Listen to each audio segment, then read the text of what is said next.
It's hard to pinpoint the time that you first encountered the story. Was this famous king real? Was he not? There are obviously historians who believe he might have been. You are addressing England. Most kids globally have a sense of King Arthur and the Knights of the Round Table and the sort of democracy of that. It's one of those legends that you just seem to know. I did very much love the way that story was told. It was quite surreal, quite magical. King Arthur's really a story about every man that can transcend his limited small self as that of a victim to that of a king. It's the story of Arthur gathering a group of the best and boldest knights in the land and to go on this incredible fantasy, action-driven adventure. As an Englishman of a certain age, it's part of your culture. We all grew up with King Arthur, we all grew up reading the stories or having them read to us as kids. We all saw Excalibur, so it's just part of a generation. One of the first books I had as a child was a picture book of King Arthur. I think that's probably true of most kids in England. What you doing, boy? He's coming back. Who's coming back? The born king. Especially as English, we hold the Arthurian legend very, very dear.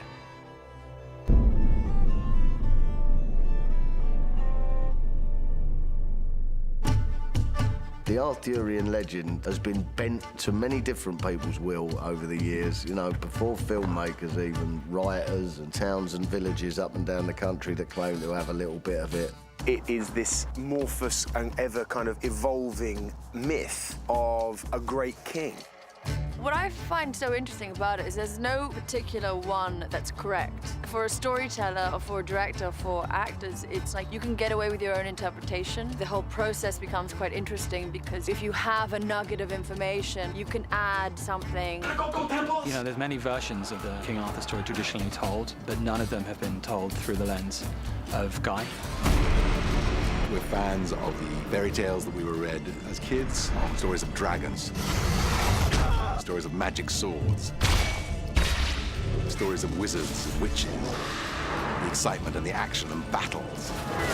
And we very much wanted to do our modern version of that.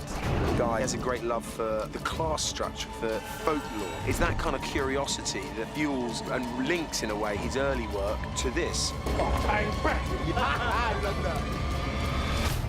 I've been thinking about a version of King Arthur for almost as long as I can remember. This genre is a genre that I can recognise the challenges that people walk into, and people have made some noble efforts. You know, we've all seen numerous examples. I always would have just thought of King Arthur as quite a straight kind of posh hero. There's only one of me. I haven't had a fight for years.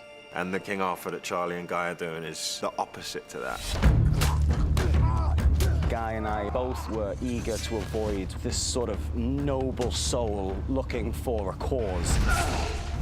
The noble, righteous band of knights gallivanting around the countryside, selflessly fighting for those that are in need is interesting, but we've also seen that a million times before. So I think it's really smart that they did something a bit different.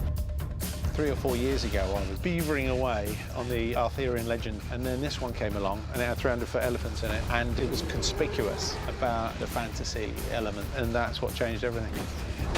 I've known Guy for a long time and was intrigued to see what his take on this world would be. So I was quite surprised actually in terms of the level of fantasy and just how far you could take some of these ideas, and found it really entertaining. Obviously, I'm a filmmaker, so I'm drawn to things that lend themselves to some visualization. I suppose like the same way as in Sherlock, I thought I could do a job with this. I wasn't sure what I could do with it, and I was outside of my comfort zone. It was just a moment, just to get into space, but you don't feel that I'm not buying it. It's sort of the classic hero's journey, right? So the call to duty and then the reluctance to accept the call. Mentor figure comes in and says, you really have to do this. Acceptance of call and then action. We are adhering to those archetypes, but Guy messes it up a little bit. It sprinkles a liberal dose of what he likes to call the f*** dust. So you make it a little less noble, a little more grimy, and a little more selfish. Why did you say you're not attracted to the hero shot? Because it's a cliche, not in a good way. Things we're trying not to do with Charlie is turn him into a hero. They're superhuman. I'm not interested in that. It just doesn't speak to me. You want something that feels human so you can relate to it. You're gonna miss me.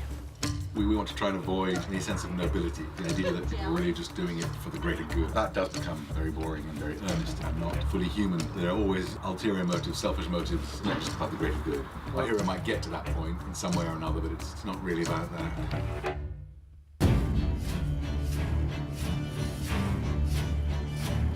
There is no definitive way to make a film. Which is the interesting thing about filmmaking. Action! I think filmmaking is about having a point of view. It feels to me that she needs to have the last word. It's not a right point of view, it's not a wrong point of view, but it's a point of view. We are 2 weeks into this one. We've committed to a version, which I think is important. Commit to what it is that you think will work. I think what we have to always do is when we're doing something, be clear about the fact we're doing this not just a mess. We had to find a visual language that fitted the story, that Guy believed in.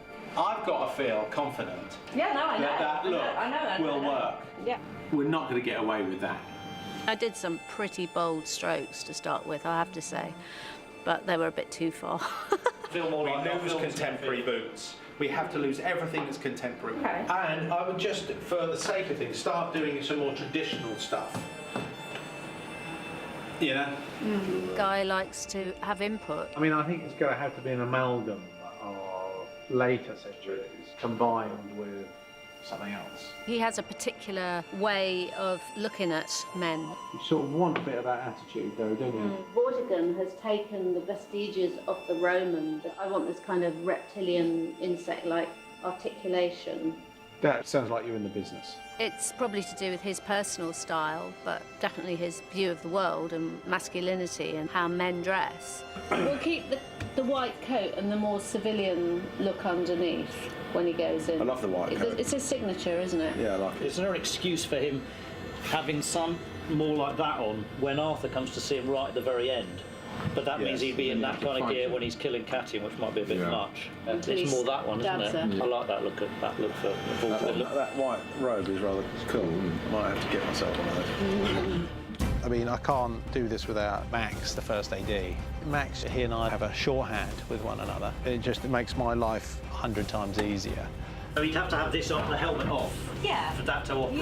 Yeah. Can I take that off? Yeah. So you could just have. Yeah. I mean, They're rather good with like that, isn't I'll tell you what, they're not bad at all. Yeah. I think Max should try them. Pretty good. And there you go. Unique. We pinched it in to make it look meaner. Yeah. And we've been talking a lot with Eunice about, visibility and how, and all our stunt guys are going to have made-to-measure ones. After a certain point, I say, which do you like? And the guy says, I don't know, which do you like? I say, that one. He said, do that one then, and we fell into a rhythm with each other. I like the old striped leather. The baldric. The cross. At least you notice it now. Anyone just happens to have a pair of shears on them right now, where they could cut that evenly. As we've gone through the process of making the film, the layers have built up, the stew has thickened, if you like, so it feels credible as a world. I think that's quite an achievement. It's a sort of team effort combination of the great work of our production designer. We'd create the circle up here. So what would we do then? Two other options. Well, we'd get out the old chainsaw and have a little... Yes, what you do is you'd come at it from this sort of angle up the hill, and the moment we've marked up some trees there that we were going to cut down... This needs a bit of contrast, this place. We need some smoke. We went to really sort of four corners of the UK. We found the best that this country could offer. Let's spread our team out, Max. Does everyone get in a circle or hold hands? What do you think, John? Does this feel about a nice size? I like the idea that trees have grown up in it. It's quite big to photograph, but... Okay. So that, and what do we do with your mate there? Well, we could do these three if you got. I like these three. All right. Come here. There. Yeah. That's kind of our circle. That's nice. Yeah, that's there you quite go. nice, isn't it? Yeah.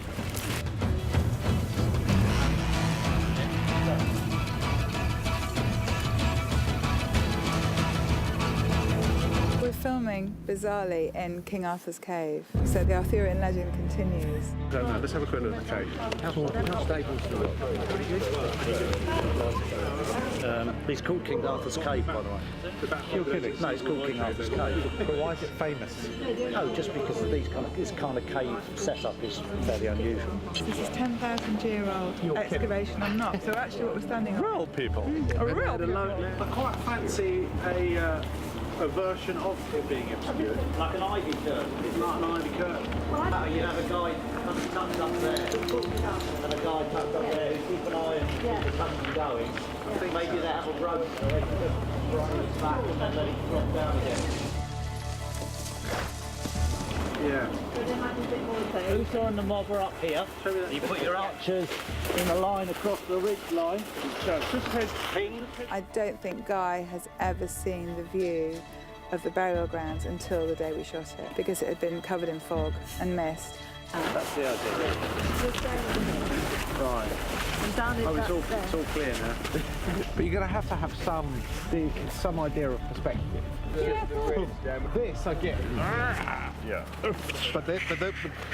But just as long as the arrows do. Yeah, you want a nice arc. You want a nice arc.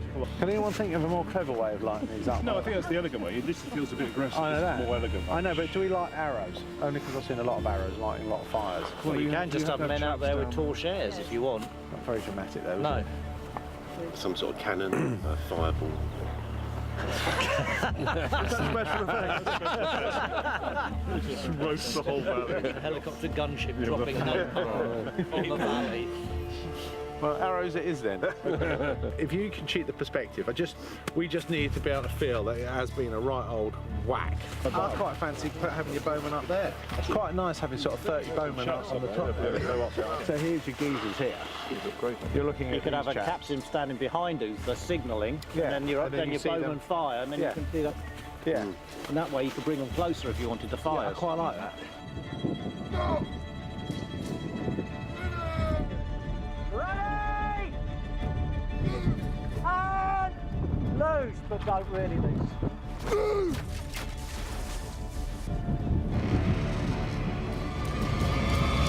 This wall feels like it should probably be over here, and that's a sort of marketplace down there.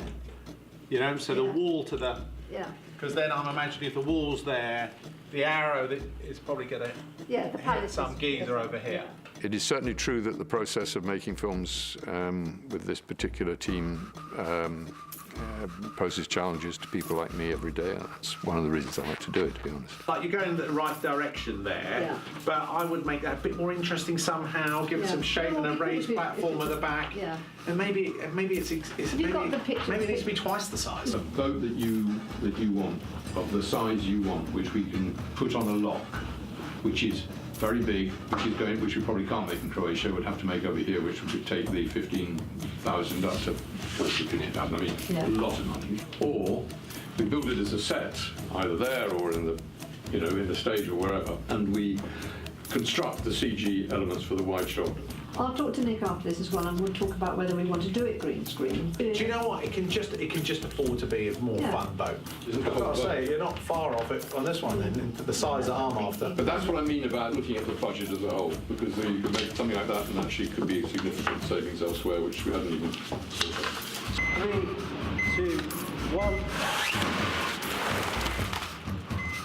But I reckon 50% of that, or 100%, half of that. How long does it take to reload? About 4 minutes. The gang. Right, here we go. Towards the first position. Just slap you need. 1, bang!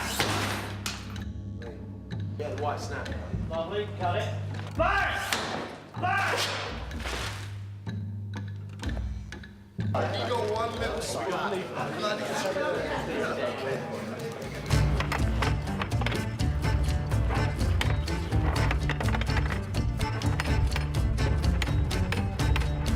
you reckon make it to the bank?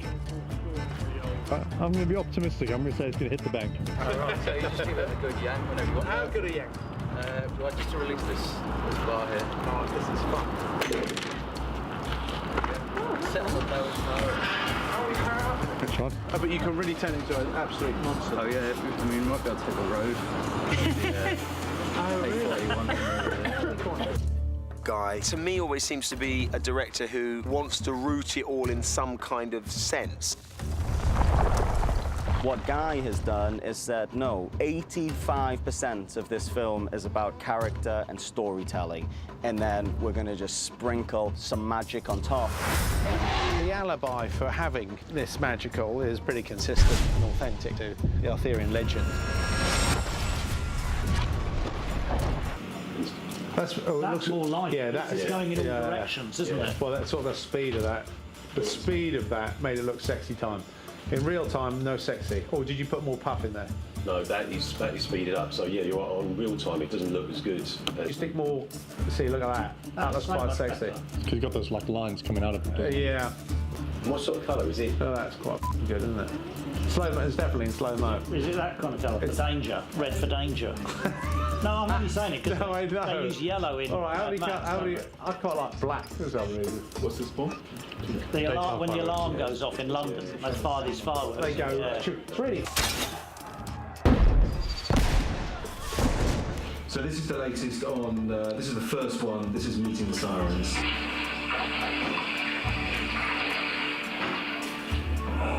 That's quite nice. That's quite nice. Yeah, see that the more disgusting it is and the more ambiguous it is. That's what we're trying to do. The better it is. What is that? It's in the last second. And I wouldn't keep her completely stranded. Her straight hair is lovely. I mean, she's certainly taking on the best incarnation that she's had. Yeah. And I feel pretty good we can make her into a pretty sort of gross, interesting, fun character. All that stroking the hair is lovely. You think she's stroking her own hair and then all of a sudden it turns out that she's not. That's fun. Yeah, it's a good reveal. Yeah. We've tried to give you a world that a modern audience can relate to, not only in the filmmaking style, which is dynamic, action-packed and fun, but also in terms of the locations that we've created. To be on a film set in the UK with this kind of a build, with 600 people on set, with 100 horses, it's exhilarating to be a part of.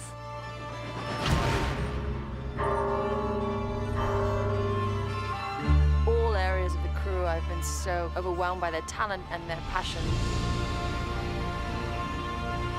The scale and the scope of it all, it's breathtaking. Guy has passion for the historical culture that have come together to form what we see as Great Britain today. I love it here. Well, there's a strong connection with Wales and the Arthur legend, and for years I've been thinking I'll be coming back here to shoot Arthur. The landscape of Wales was sort of an extension of these incredible sets. You can't help but be affected when you're in a really gorgeous environment like that. I need 30 seconds of rain. You're gonna miss me. That's a f***ing disaster then. That's the whole coat used up. Yeah, I know what it is. What happened? The hilt got caught inside your hood. Oh. Well, just go for a quick rejiggle. Slip down there and a little bit of a wriggle jiggle. Wes knows exactly what he's doing. The whole thing is about flexibility. No. Swell him up. I can't read that. Taking him off and That just looks like a geezer who's squinting. How long is it going to take? 2 minutes. Let's just do it. Let's do it. It's that ability to just go, what is the purpose of what it is that we're doing? Forget everything else that you brought before. What's the most efficient way that you believe to illustrate whatever it is that you're trying to demonstrate? Stone or bold? Both. Do you like cheesy? Thank you. That's the spirit. That's it. It's after he taps you, look back at the camera again. Forgive me for going too fast. Right.